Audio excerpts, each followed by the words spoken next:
All right, welcome everybody to another episode of the Players Only podcast. I'm Vince. I'm here with Austin.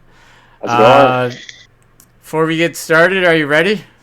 Oh I got yeah, some let's real do it. passionate topics today. Sports. As we're filming this right now, Game 5 of the NBA Finals is on. We're going to be starting soon.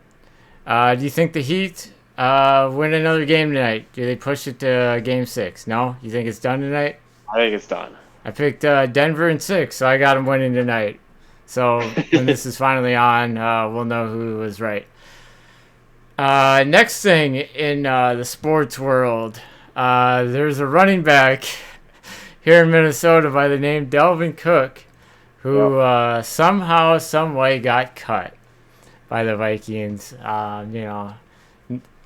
No one in the media saw that coming, apparently. Even though there's tons of rumors, and they all think it was such a dumb decision by Minnesota here.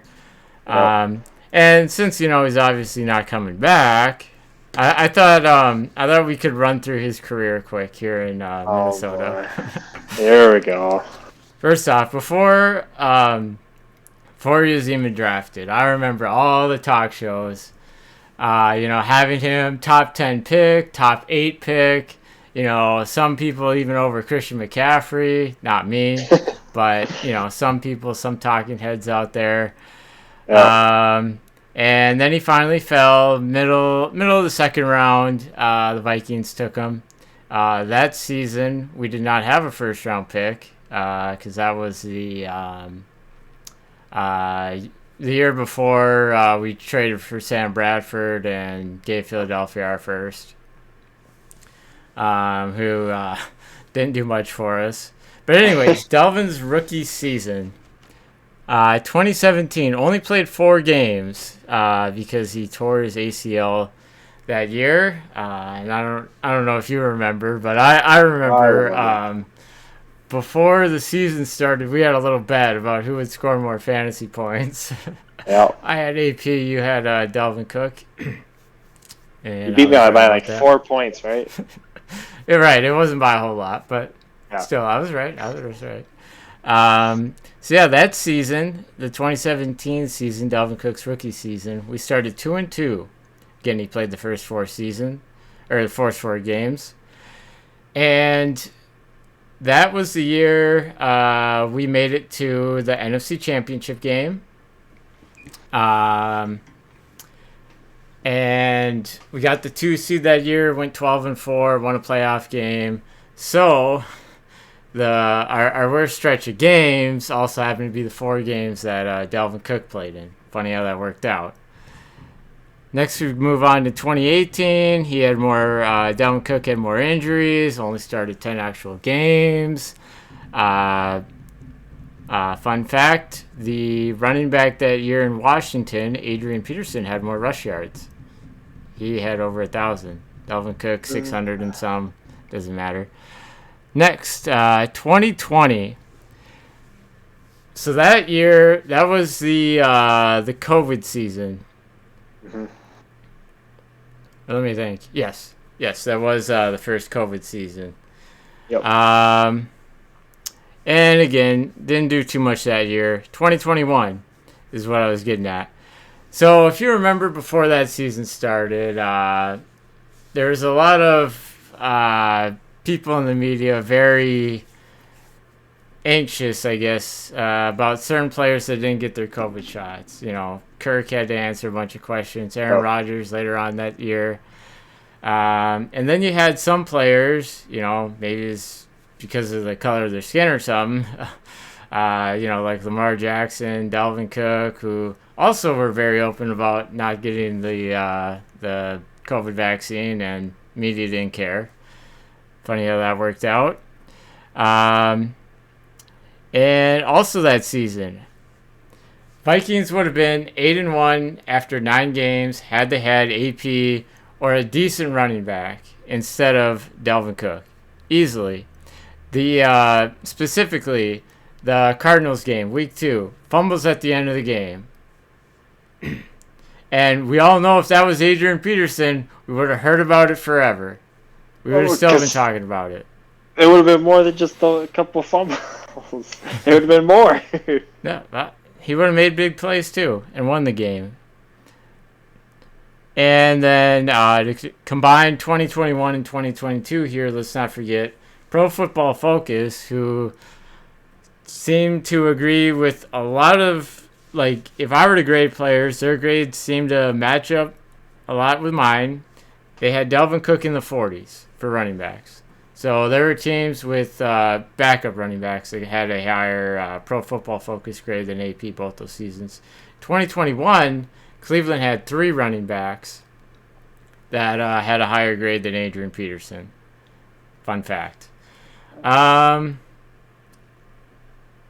otherwise, I think that was everything. And none of this comes off of bias. None of this is off of bias with AP having left the way he did, tossed around team for team, and the way he was kicked off the team. So you bring up a good point. With me, it's like okay, nothing personal, Dalvin Cook, but it's like every freaking talk show, all they want to talk about is Dalvin Cook when the Vikings get brought up. Vikings are playing on Monday Night Football. Dalvin Cook's a top 4 all-time zone runner. Bullshit.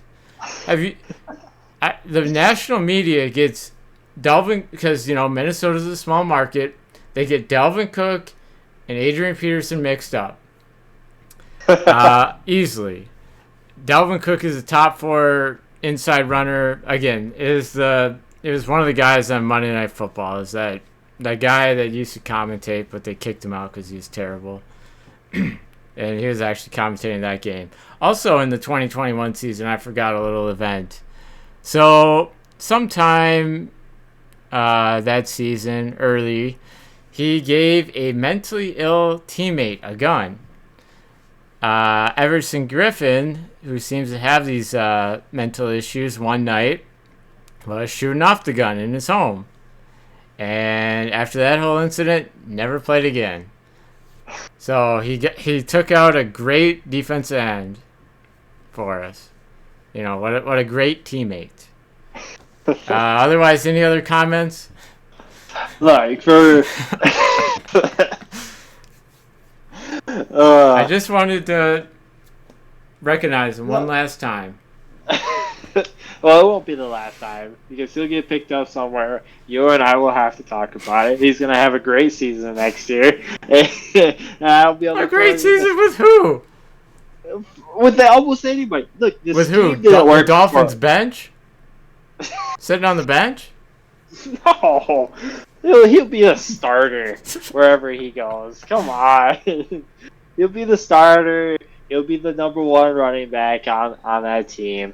Like, it just didn't work here with the Vikings, with the scheme that KOC runs and so on. So, like, I get it. You love AP, but Dalvin Cook was phenomenal when he needed to be phenomenal. Yes, he was injury prone, but when he needed to be and when he was given the chance and he actually had the offensive line to actually cover his ass, he was able to push on through. That is something AP actually had, was an offensive line. The rest of the team was awful. Yeah, but he was putting up all those crazy numbers, Yeah. So I don't know about 2012 when he had 2,000 yards, but yeah. Right. But what AP always did was fumble. He had almost like 80-something fumbles throughout his career. I mean, Dalvin Cook is in the 20s, I believe, I mean, he's still got quite a few years, obviously. It's not equal for years and numbers and stuff like that. I get that. Yeah. But AP had way more rushes over 40 yards, like more than anybody in NFL history.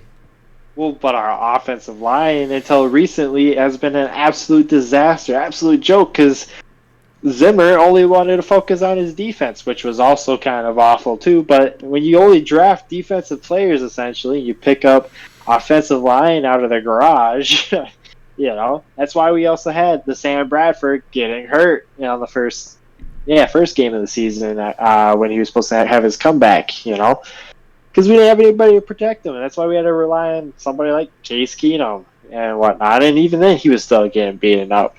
You know, the nice thing is we have Kirk, who's durable, obviously, and I mean, hell, even last season he was the most hit quarterback in the league. So I can't fault Dalvin too much because I feel like with a better team around him and a better O-line at the very least, he could have done a lot better in his first couple of years and maybe not have gotten hurt like he did. But I do remember that 2018 season when he got hurt because nobody was around him and I was pissed and I checked my phone because I had him on fantasy. Right, and I had McCaffrey. He wasn't great his rookie year, but he became what I knew he would become.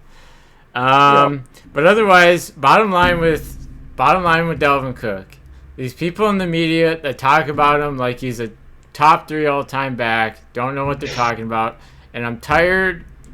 I do get it again now, but I am so sick of these last few years. It's like every time I go on Facebook, there's an article about the Vikings, and it's always about Dalvin Cook.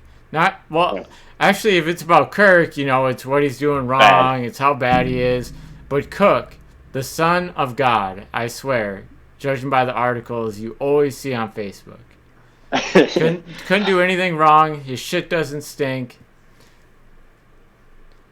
He's our that's why I Tom had Brady. to give him a recap. That's why I had to give him a farewell here on the Players Only podcast. Only talking about the bad stuff. I just the things I remember I wanted to bring up. Yeah. Anyways, you got any breaking sports news?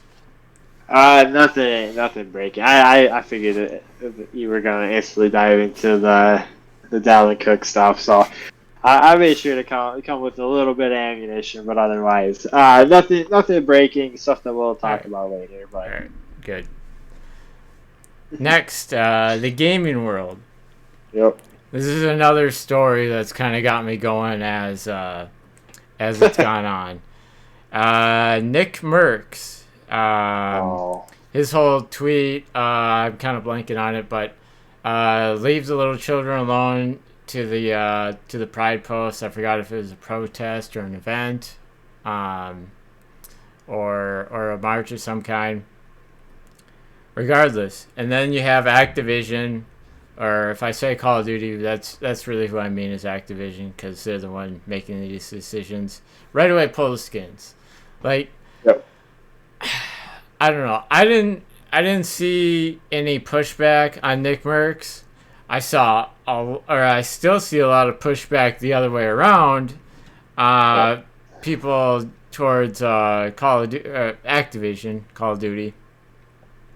And then you have DR.DISRESPECT on his stream telling people not to uninstall Call of Duty and not going to play it again until they either apologize to Nickmercs or bring back the skins. And then Tim the Tatman, another big streamer. All these big streamers, it's really smart to burn bridges with them. Activision. Then he has to have his bundle pulled, and of course that got pulled. Mm-hmm. And otherwise, that's what I've seen up to the minute. Not the dumbest thing Activision did in this last week. I'll get to number 2 if you had any comments on Nickmercs. It was like damage control before damage control was even needed. I mean, exactly. Right? I mean, nobody was even talking about his tweet or anything like that. People tweet stuff like that all the time and talk about that stuff all the time. And then they just pulled it because they're like, oh, we're going to look like great people by doing this and nobody will care. Well, nobody really cared about the tweet. Honestly, I never heard of Nickmercs before this controversy happened. I don't really watch Call of Duty streamers. I mean, I know Tim, but that's about it.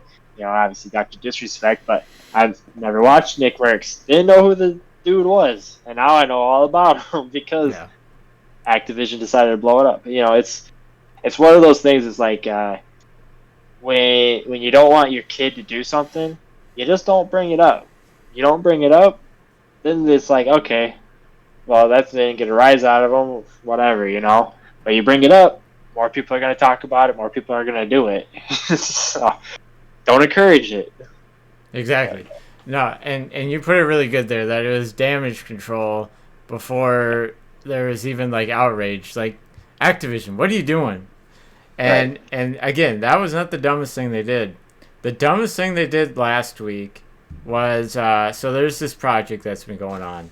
I've followed it since like I got on TikTok and COVID. So sometime in 2020, I believe there's this fan made or in the process of fans making a game called SM2. I don't know if you ever heard about it. I mean, a little bit. like, it only would have been playable on PC, so you probably wouldn't have cared. Yeah.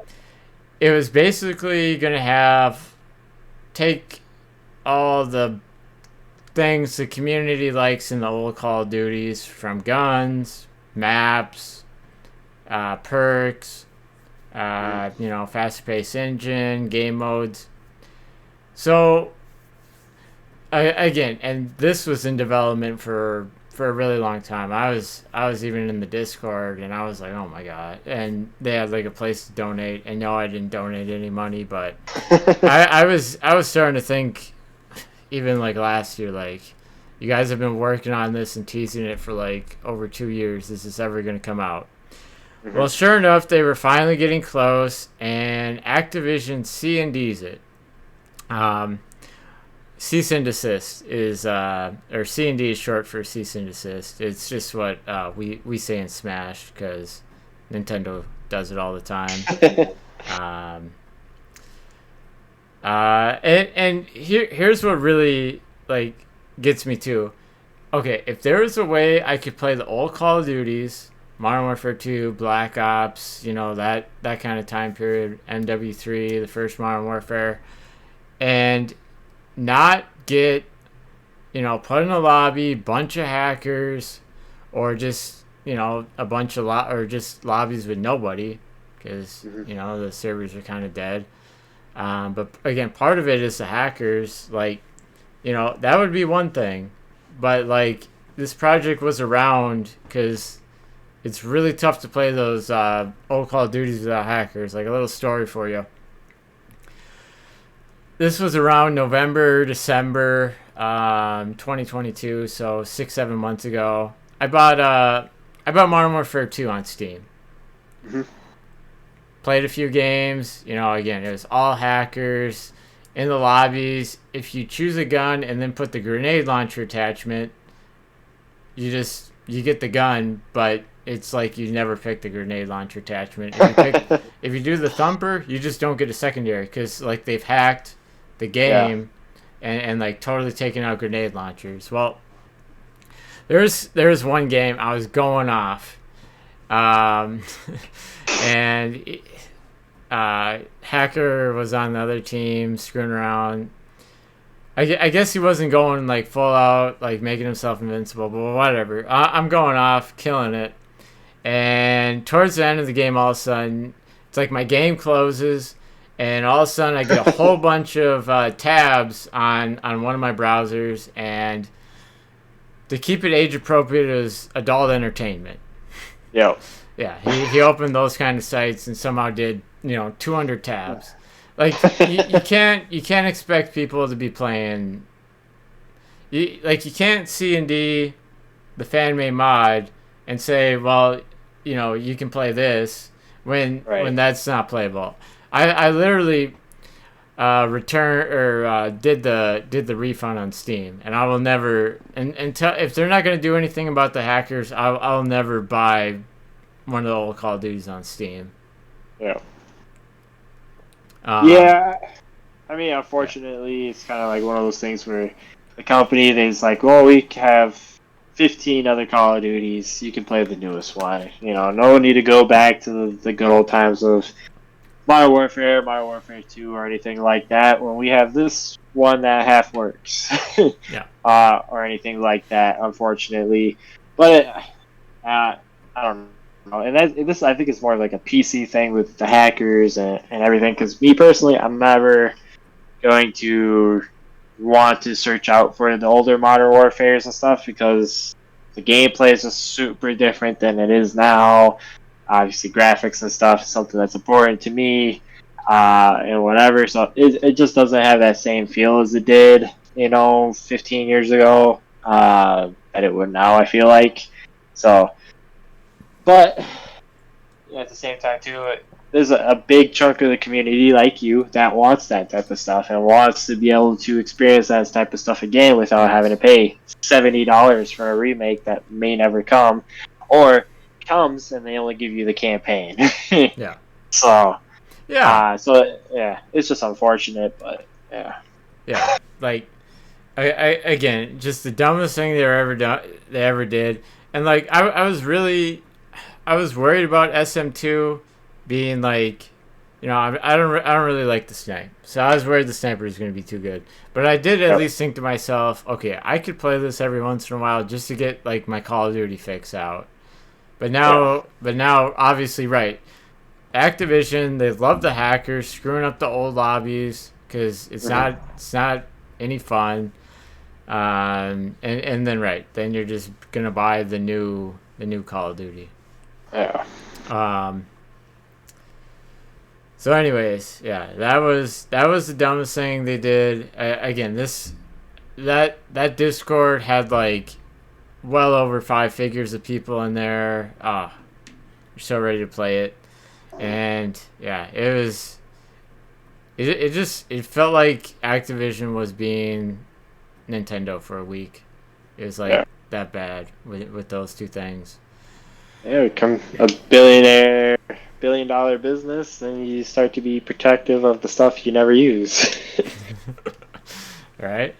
But yeah, hopefully one day, they remaster the whole Call of Duty. Not betting on it. I think they can make a quick buck and not have to put a lot of work into it. But we'll see.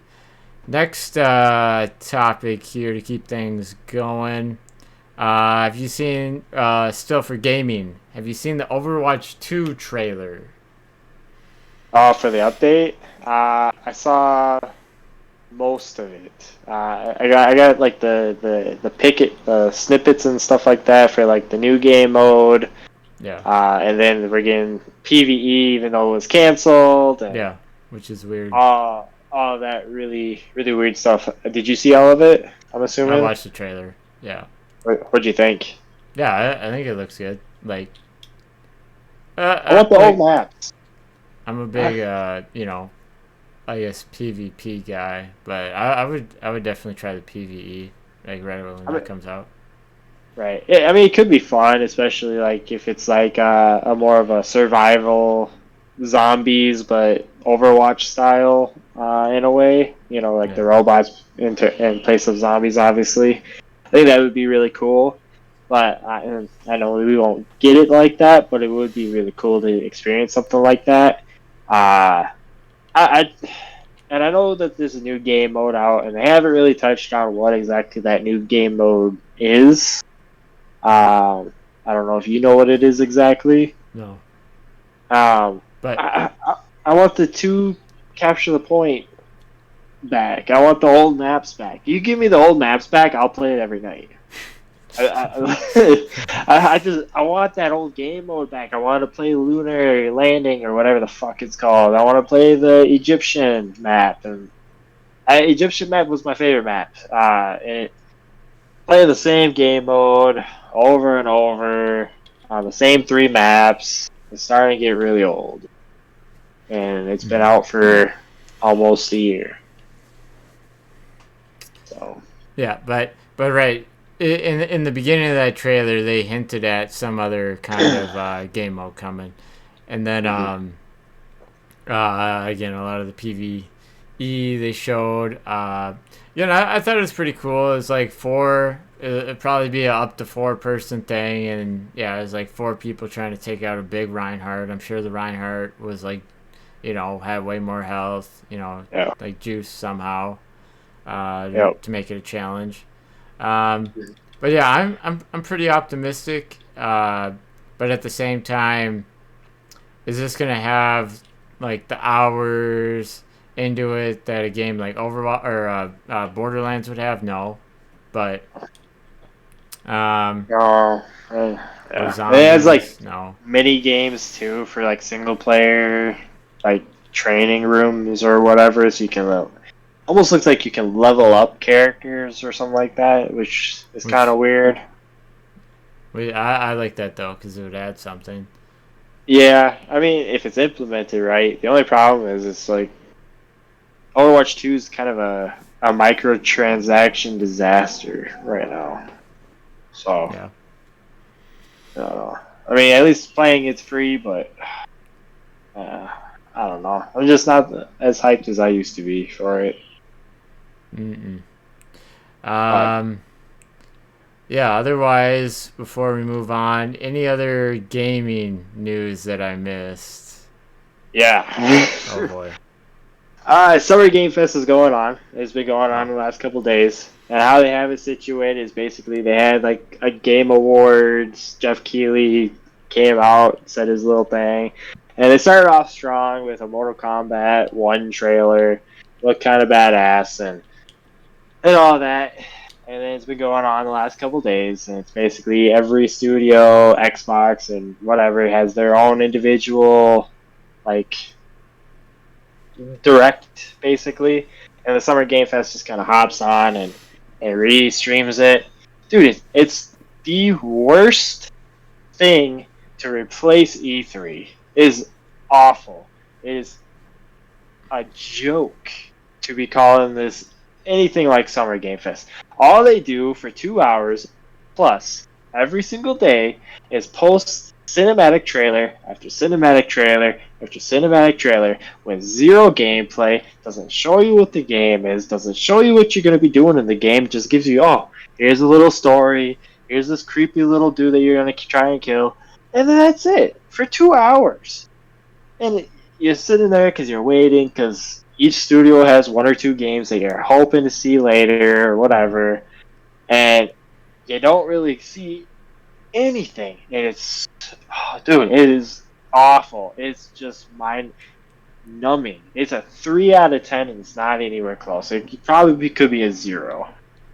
Jeff Keighley is just absolute disaster. He could be the gaming legend as far as like with E3 and the Game Awards and all that, but the thing that he's put on, it's not necessarily his fault. Studios, it's horrible, absolutely horrible. And the Ubisoft one was just as bad today. So I'm pissed. so like Starfield's bad because there's not a whole lot to do in it, or Well, no, it's not that it's bad. It's just they're not showing anything. And they would, and for the Xbox part, they did go for like an hour doing the Starfield. I just didn't care about listening to a bunch of people that can barely speak English. Try to explain how you can change certain things for people's faces. I don't care about the customization of a character or whatever. It just didn't make any sense. And then they were coming out like, hey, we wanted to make sure we cap it at 30 frames per second. And that way you get the 4K and whatever. And people are like, hey, I'll take 1080. Just give me 60. And you're like, nope. We're going 4K all the way. And it's just like people just don't really want that. They want the extra frames because there's supposed to be a lot of combat. And honestly, Starfield looks awful anyway. It just looks like Skyrim in space. this is like better than No Man's Sky. No Man's Sky, right? Like No Man's Sky E3 or No Man's Sky now? No Man's Sky now. I'd probably rather play Starfield, but No Man's Sky looks better. Okay. If that makes sense. Because I mean, I'm not a big survival person, right? You get me on a survival game, and I just don't really care that much because there's no story, there's no nothing. It's just okay. I gotta find food, I gotta find water, I gotta find shelter. After that, what else is there to do? I get bored pretty easily after that. But you know, Starfield is obviously going to be millions of things to do. It's Bethesda. Nothing wowed me. Nothing. there's no games coming out in the next couple of years really besides right now Spider-Man that it looks like it's gonna wow anybody, which is kind of depressing because we're kind of supposed to be in the golden age of gaming and technology, and it's just What about GTA blah. 6? That doesn't wow you? And nothing was shown. I don't know what it is. It could come out in the next 10 years for all I know with how Rockstar puts out games. So, I don't know. Jackson was convinced, though, that they were supposed to show something this weekend, and nothing. Nothing at all. Yeah. Wonder why. But, all right. All right. Next thing in the news, or I guess just a general news topic, or the one thing I kind of got that's like a big thing. Andrew Tate on was on PBD podcast today. I of course had to see a lot of that. Yeah. There's some interesting moments. And then after a while, it turned into his usual stuff that, people like to ignore. Yeah. It started off with, last year he was the most Googled man alive. I can see that. Now he is the most Googled woman alive. If you see where that's going. Yeah, I do. for Pride Month. Otherwise, this is something he actually said on there too. I've seen just some other articles that say his sentence could get extended longer. He said in Romania they have up to 6 months to charge him, but that's from the time when this all started, end of December. So according to him, if there's no charges by the end of June, he's done. Yep. Now, right, if they try and get him on something else, I'm not a lawyer. We don't live in Romania. Who knows? But right. I can say he seemed pretty optimistic that if he's not charged by the end of June, he's pretty in the clear, which is crazy. But we'll see. Right. He also something you brought up last week about the flight that got in a crash. I thought it was really weird. At one point, he was like, "Yeah, I don't know if I ever want to." Fly again. It's hard to trust people. You see these billionaires and going on flights and getting in accidents, crashes, whatever. And I mean, what he had to be talking about what you brought up, right? Or what other? I don't know. I don't know of any other plane crashes, especially with billionaires on it, that he would have been talking about. Yeah. Because as far as I know, there hasn't been any other plane crashes. So. Yeah. And then I didn't really see a whole lot of the BBC podcasts outside of clips. One of the clips didn't make sense until watching this podcast. So first, the BBC said there was this girl that he was with and did something bad, like it wasn't consensual, and this was a girl from 9 years ago. Again, they wouldn't say her name, and he was like, I don't know who they're talking about. They're just making stuff up. After the interview, they have an article come out about a new girl from 13 years ago, new name and everything, and obviously that looks, really suspicious. And I mean, it's kind of a scary thing, when, if you ever get rich and famous, that they'll, someone in the news will go back and just hunt down any and every girl that says they talk to you, and whether you did or didn't, and who knows what they'll say for. I mean, I think I know girls that would do it for, rat me out for free. Let alone they're offering girls supposedly $30,000 BBC, according to Tate, to say some stuff about him. Right.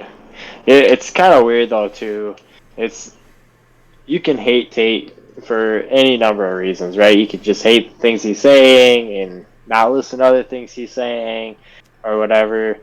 But it's the fact of going deep enough to either make stuff up or pay certain people to say certain things when all you have to do is actually like look at certain facts. If you really want him to be a bad guy, look at the actual facts that he's talked about that have come out, and you can make him a bad guy in your head all you want. Yeah. Working with the mob,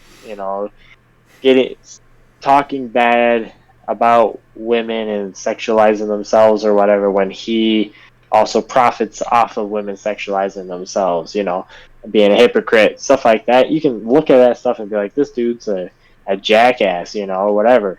But if you have to like try to go even deeper than that, it's just kind of weird. Just stick with what you know. Stick with the facts that he's talked about himself. Yeah. It just doesn't make any sense why you gotta dive too much deeper or whatever. I don't know. It doesn't. I don't know. I don't get people and how they do certain things. It's like, everybody knows that.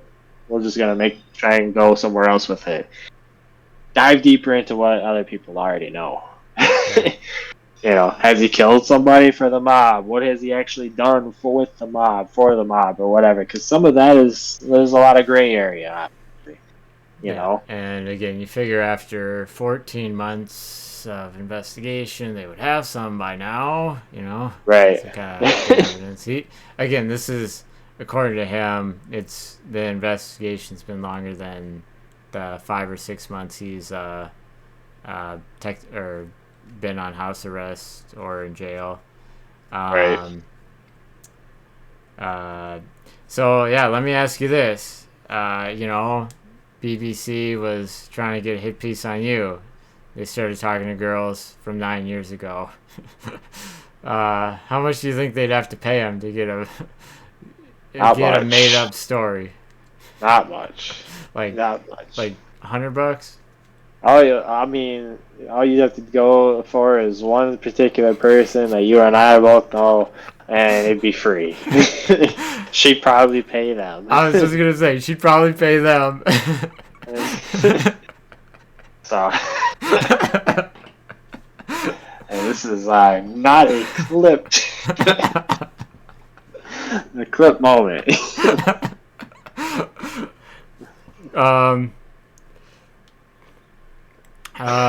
Otherwise, again, I'm just trying to think. They went over a lot of the regular stuff. Yep.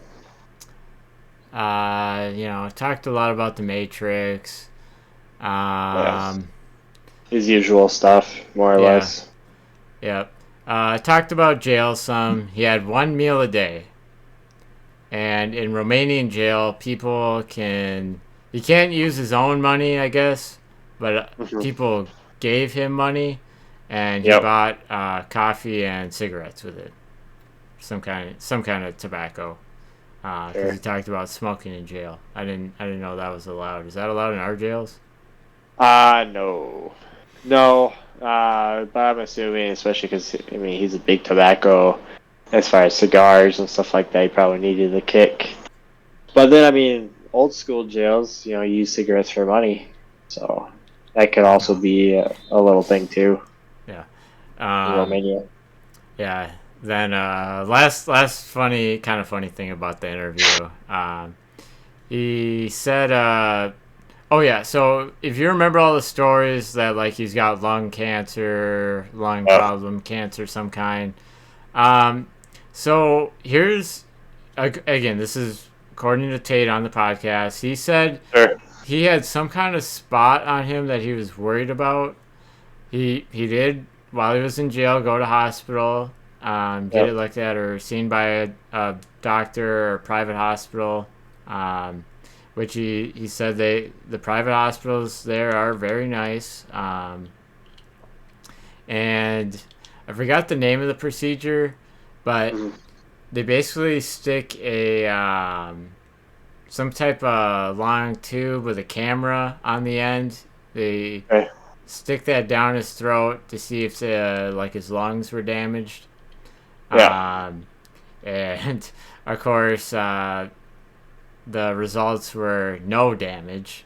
He's like, oh, I do all that smoking and I figured I'd have a little bit, but no, Mighty Tate, no damage to his lungs from cigarettes.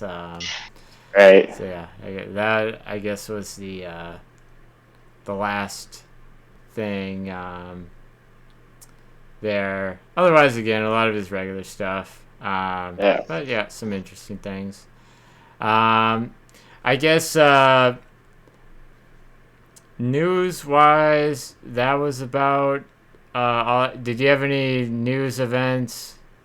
I got two. Two kind of semi-big ones.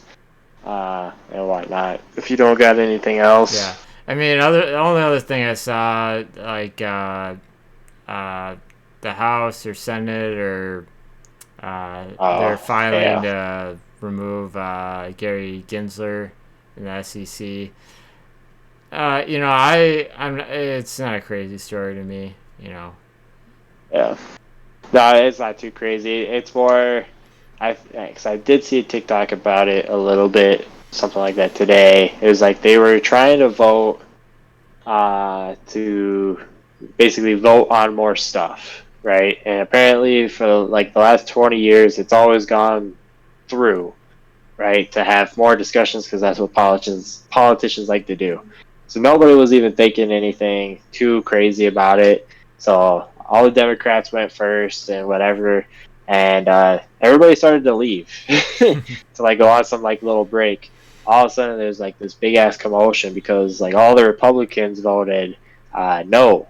So the first time in like 20 years, they ended the session like right at the start to not vote on anything else. That way, they didn't have to vote on the debt ceiling bill and stuff. So basically, it's a stalling tactic, and people are pissed. And basically, they're saying it's basically House of Cards right now on Capitol Hill. So backstabbing's galore, I guess, apparently, which is what you love to hear from your government.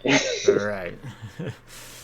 But no, I got two stories. One that's actually kind of nuts and crazy. One, because I didn't know this was something that existed. It's actually pretty serious. And the other one, while it's super serious and super crazy, I think it's kind of funny. But basically, this is kind of comes straight from the news, and it's starting to build a little traction now because a lot of people like me didn't know this existed. So basically, Colorado is officially the first state to ban what they call family camps. So basically, when there's divorces in a family, usually kid goes with the mom or whatever, typically like here in Minnesota. Yeah. And usually with divorces, you get like the parent you're with is alienating the other one. Like, oh, like your dad's a piece of shit, blah, blah, blah, type of thing. I know it happened with my mom. My mom called my dad a piece of shit every single day after they got divorced.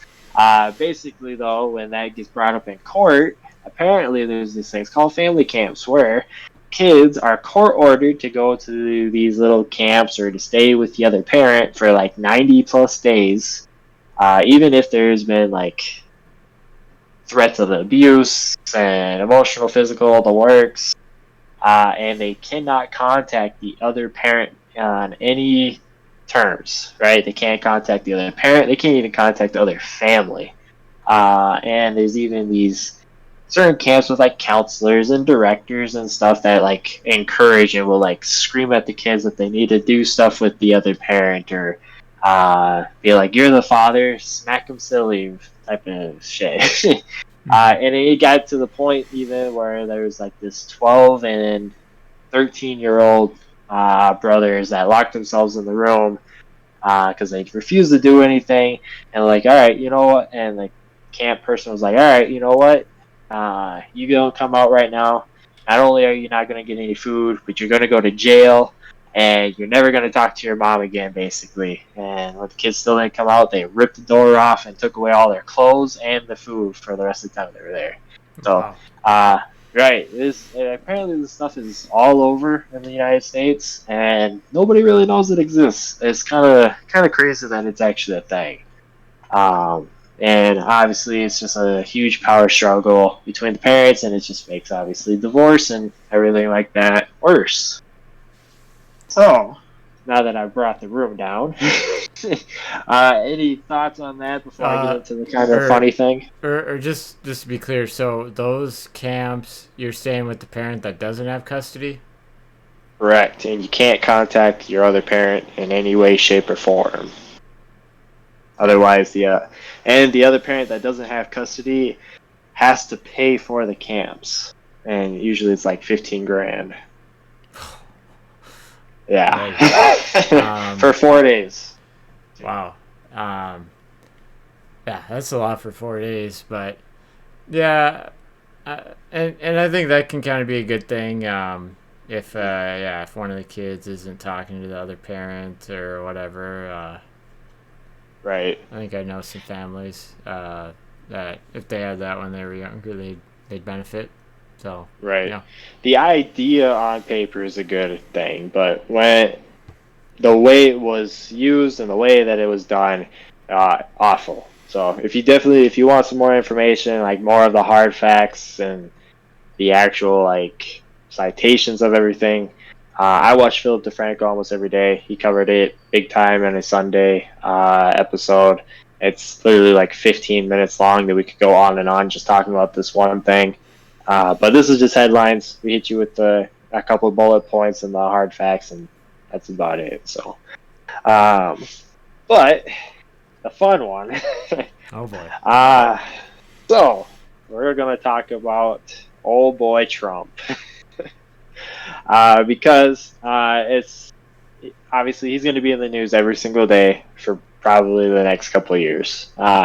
Mainly right now because not only is he the first president to be indicted, impeached twice, but now he's also the first president to be indicted more than once.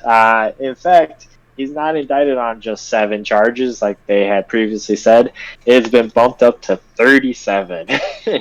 And for those that haven't been keeping track of what's going on, basically he took classified documents from the White House and brought them to his Mar-a-Lago house. And basically, if that wasn't bad enough, he met with reporters and other people in the press, and they were like recording him apparently, and he's like, oh yeah, no, record, whatever, do whatever you gotta do. And he was gloating. He was gloating about how he's like, yeah, no, this is very top secret, and he was showing these reporters places that we were planning on launching attacks, and he's like, yeah, this is top secret stuff, nobody knows this stuff like I do. And he's like, yeah, I could have declassified this stuff before I left presidency, but oh well, I didn't. I thought I was gonna win. And basically, obviously the government or whatnot is not saying exactly the stuff that he took, but it was basically material showing possible attacks that we were going to be doing, stuff that potentially we could see doing in the future. Also where the U.S. is open and our defenses where people could easily attack us, and the list kind of goes on and on and on.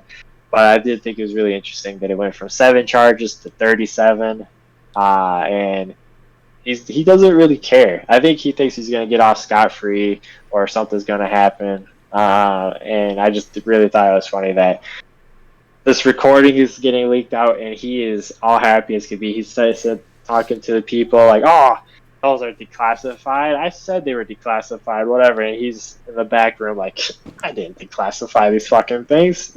Let's just look at him and laugh about it." So he doesn't care. Exactly. So it's the drama is going to continue apparently, and it's going to go on for months and months, especially with the election around the corner. And he's obviously still running. Him and DeSantis are going to keep going at each other. They were going at each other about the indictments going up and everything like that. Basically, the Republicans are even split on half of them are cussing them out. The other half are, oh, this is oppression at its finest. And so, it doesn't matter what side of the spectrum you are, whether you're Democrat, Republican, or like me in the middle. It's holy shit, what do we have going on? We're a laughing stock to the world. Awesome. So, yeah, pretty much. Yep, but that's what I got. Everyone, all about the drama. All right. I guess one of the last things I wanted to bring up, wanted to tease this a little bit. Oh boy.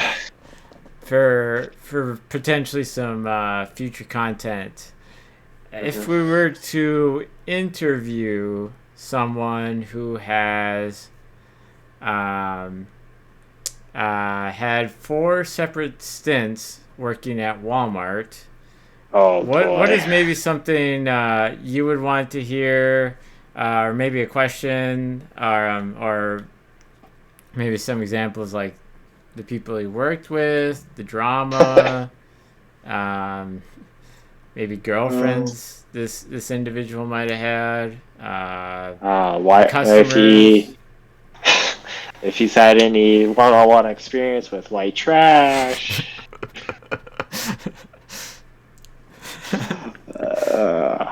Oh boy. So maybe the girls is what you do more. Yeah, the girls, Walmart, maybe Goodwill. What he does for a living now. I need to update you. Something happened today. I need to update you, but I'll say that right after the podcast.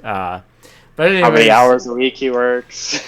But yeah, if anyone's that's about to change. If anyone's been watching up to this point, if you have any interest in hearing those kind of like Walmart stories, working at Walmart stories, or have a question, leave it in the comments for us. Might not answer right away, but we'll try to get to it. Now, did you want to do like the NBA question or some kind of questions? Absolutely. Okay. So, like any good sports show, there's always one question that needs to be asked and answered, apparently. And if you ask Stephen A. Smith, everybody has to answer this and answer this correctly. And there is no second answer to this, so you better agree with Stephen A. Smith, otherwise he's probably going to call you out. No, I already know. I already know what you're going to ask, and I already know I don't. So, ask anyways. But now that we can get you on record, so I can post it all over TikTok and make a bunch of memes on it and pull clips of these players. Who is the greatest of all time, the GOAT? MJ or LeBron? I'll answer it this way. Oh boy. All right, if I had to pick between those two or any player in NBA history, whether it's one game for my life, one season for my life, or a career for my life, I would pick LeBron James. Okay. Oh, you here? Okay, if you want the reasoning, so here's the problem with Mike, and I don't get why it doesn't bug more people. He left towards the end of his prime to play baseball. Number one. Number two, while he was out, the team still made it to the Eastern Conference Finals, Game 7, and they were a shot away from making it to the finals without Michael Jordan. Obviously, that wouldn't have looked good for him. And then obviously, LeBron, more assists, more rebounds on average. Known for making the team better around him. But I mean, I guess I said my big talking points. I have a hard time calling someone the greatest basketball player ever that left to play baseball a couple of years and then smoked cigarettes at the end of his career and just didn't take it as serious. So, what about with the argument of completely different game? You can't really debate the two because of how different the game is in terms of physicality versus now there's more points being scored, and so on. What do you put to stock with that argument? And I hate that argument too. When LeBron is like one of the biggest, he'd be huge in the '90s, and he's still one of the biggest guys now. You know, when the NBA had their lockout season, he was looking at playing tight end for the Cowboys. Like, would his career have been as long? No, probably not. Because he'd get banging around more. But like, he'd survive. Sure. And thrive. All right. I was gonna put this one more towards the end, but since the finals are going on right now, I had slightly mentioned this a little bit last week, actually, but the Joker, right, the big time center for Denver, he is in talks apparently already as considered the greatest center of all time. Now, personally, I think Shaq is. Also, Kareem. Yeah.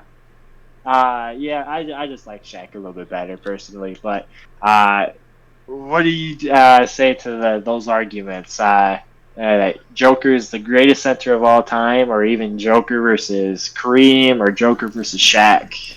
I guess. Long story short, he at the time of recording this podcast, he hasn't even won a finals yet. By the time this is up, he may have won one.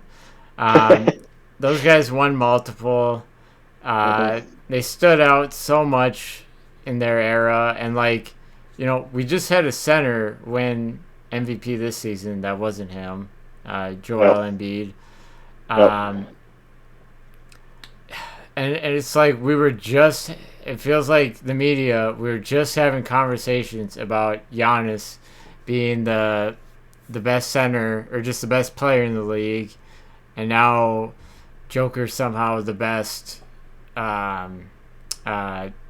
best center of all time or something like that. No, it's stupid. He's not top 10. He's got to win more. Definitely got to win more titles.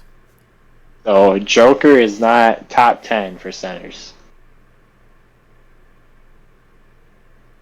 He could be top 10.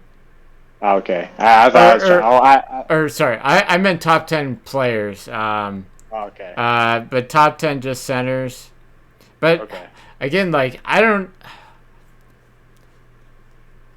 Numbers wise, and right now, people would kill me saying Giannis is the best center or better than Joker. You're looking at me like, oh yeah, this is a clip.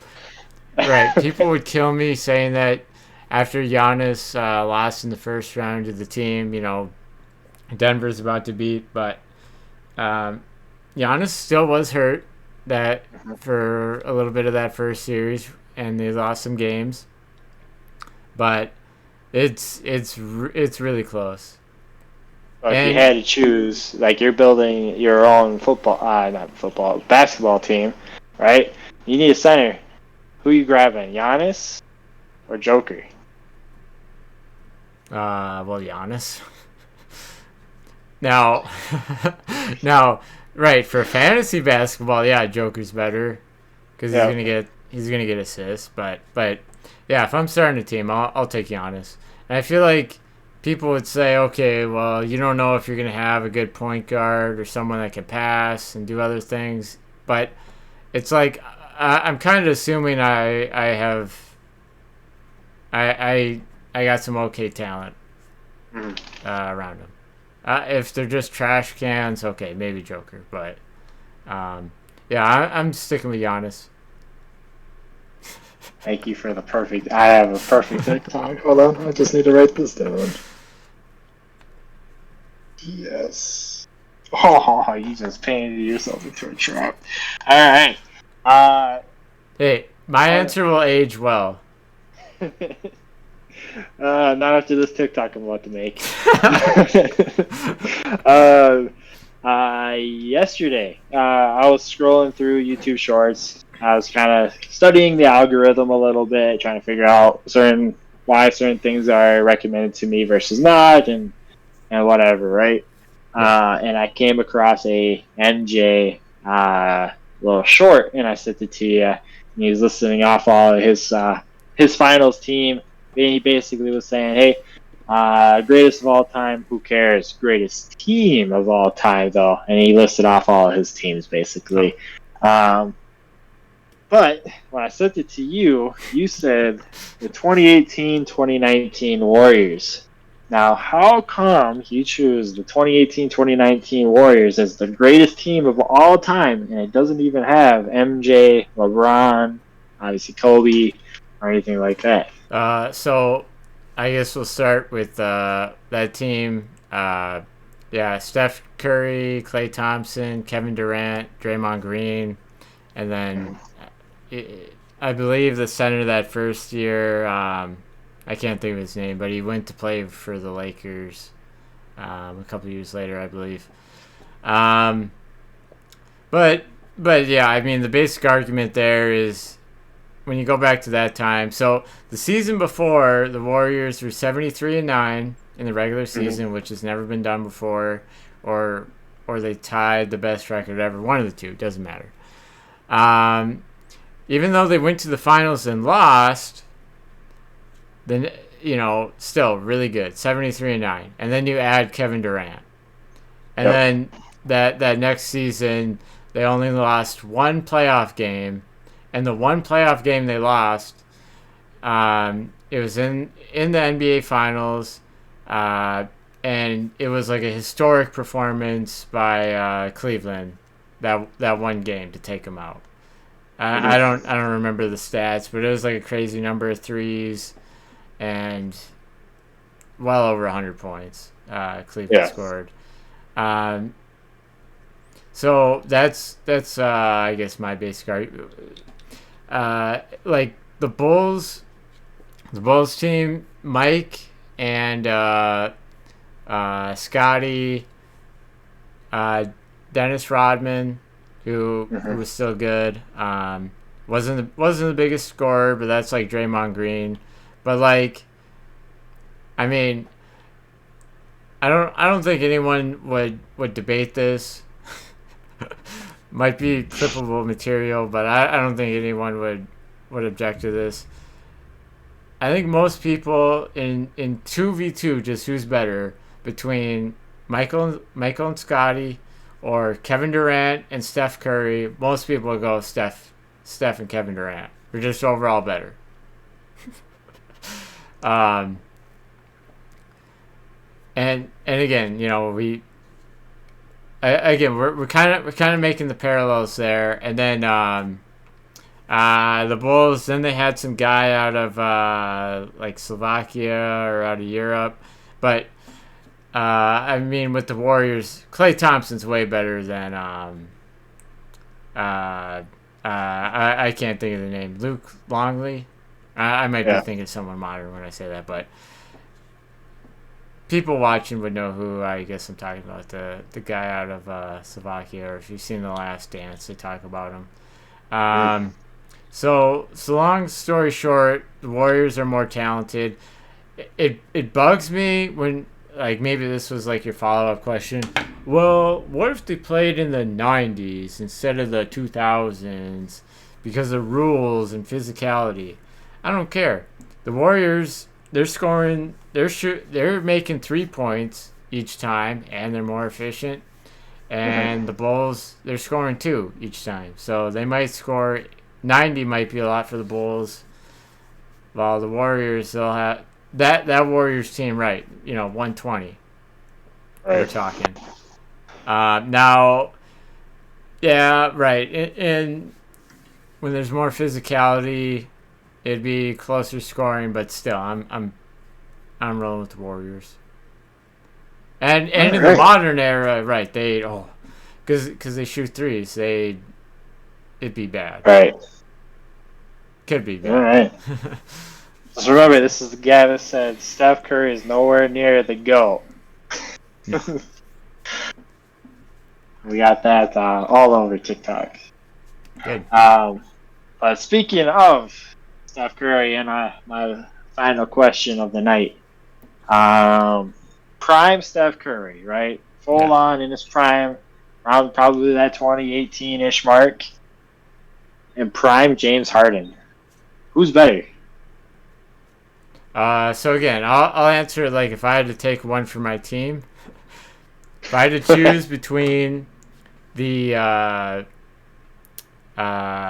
what year was I believe it was the year James Harden, he had Chris Paul on his team and they almost beat the Warriors with Kevin Durant. It was either 2018 or 2019. I would take prime James Harden that almost beat Steph Curry with Kevin Durant on his team over prime Steph Curry. Easily.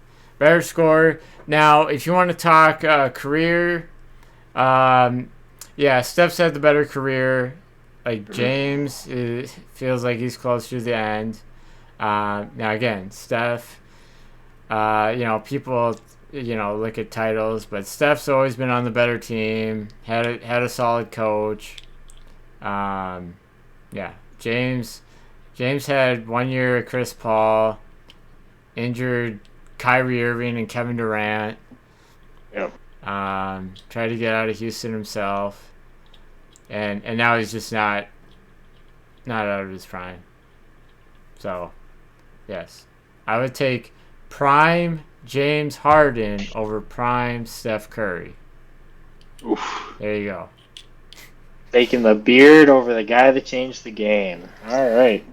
And I had one more question kind of pop into my head because it's probably going to be the most clippable thing I could probably do tonight. On a little team. Well, actually, I got two. On a little team called the Minnesota Timberwolves. We have a certain player by the name of Karl Anthony Towns.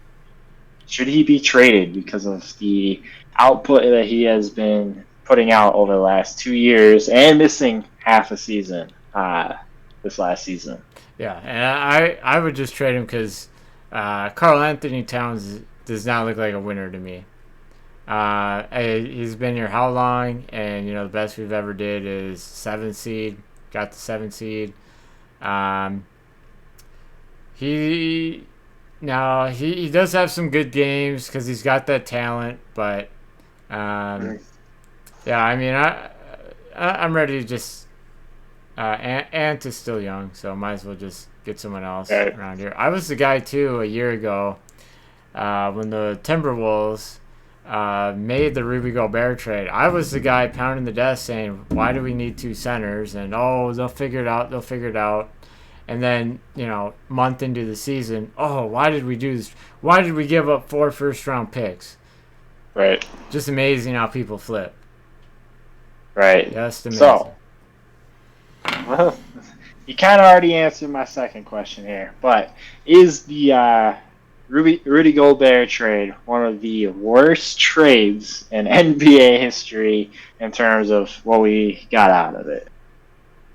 Yeah, because 4 first-round picks is a lot.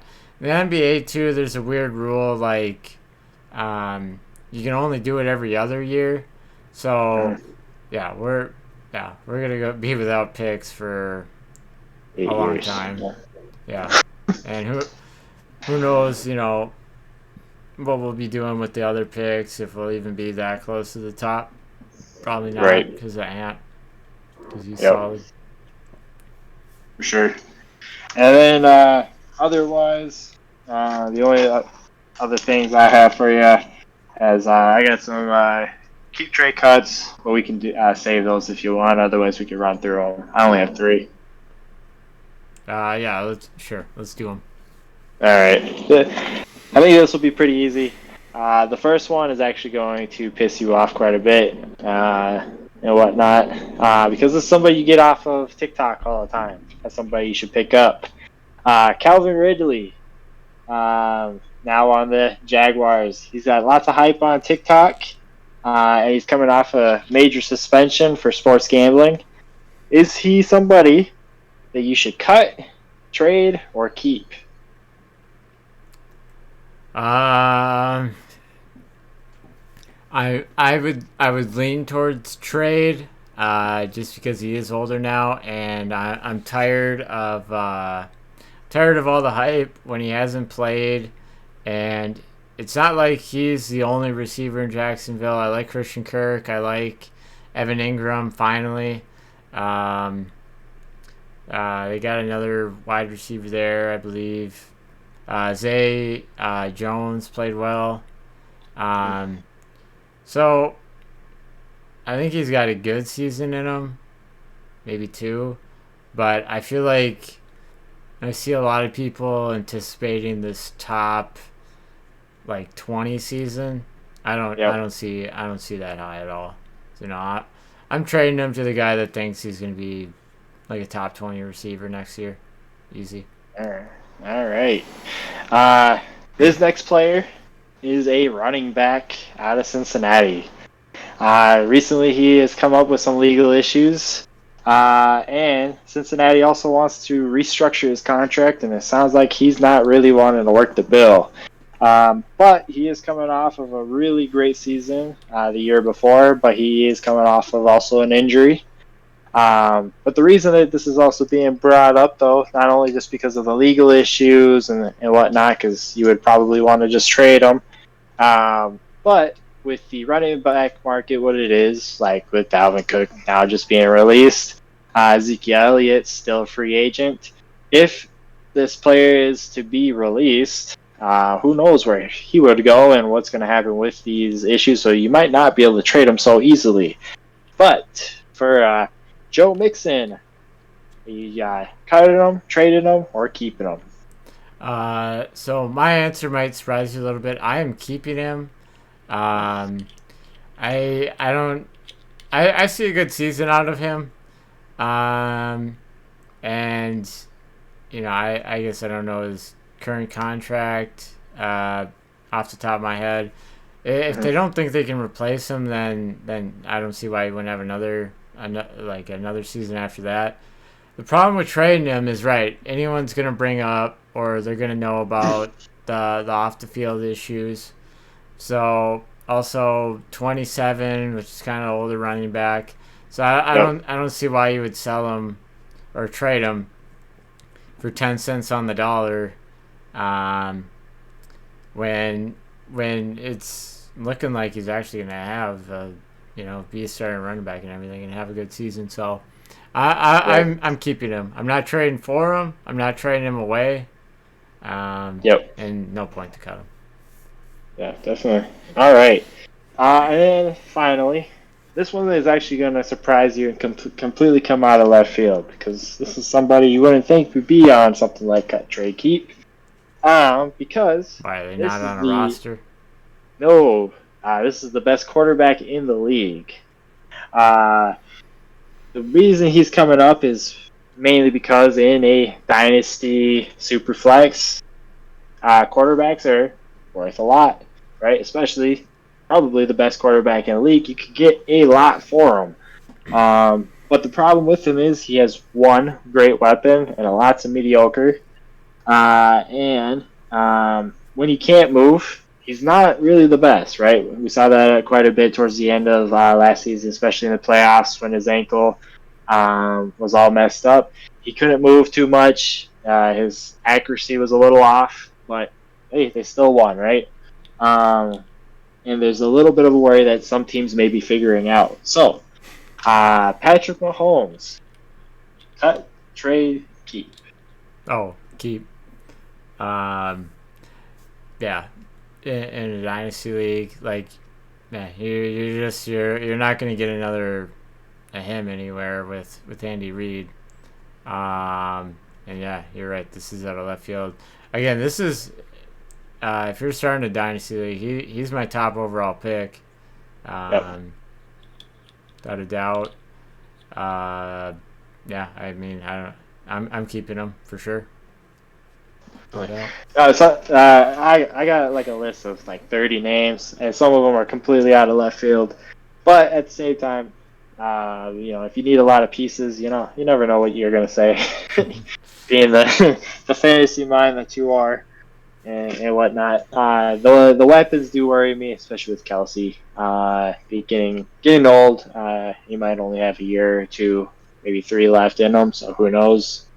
But there's always other weapons to replace him with too at the same time. So I think that is here's a clip for you. I think even without Travis Kelsey and a bunch of rookie wide receivers and the receivers he's got right now, I think he could still finish top 8 quarterback in fantasy without Kelsey. Oh boy. I mean, to an extent, I'd agree because of his legs and just the way he can throw a ball. No looks, just eye throwing, head coach, yeah. Right? Talent alone that those two bring can make anybody look good. I doubt. Well, you've probably seen a clip or two with Tom Brady on with Mr. Beast, and he's still slinging it like crazy. He hit a drone like it was nothing, Yeah. And if he can do it, Mahomes, who's significantly younger, can definitely do it and probably do it better still. The clips I saw too, I thought Mr. Beast was I thought he played like baseball in college or something. He just looked super unathletic in the clips I saw. Like just dropping easy passes. I think it's been a few years. Plus, he did the charity game, the soccer game with the sidemen, and he did almost like 0 running. But when he did, though, he was kind of nuts out there though too. So it was a mixed bag for sure. Good. But that is what I had. Mr. Beast. Heck yeah. Falcon said I looked like him one time.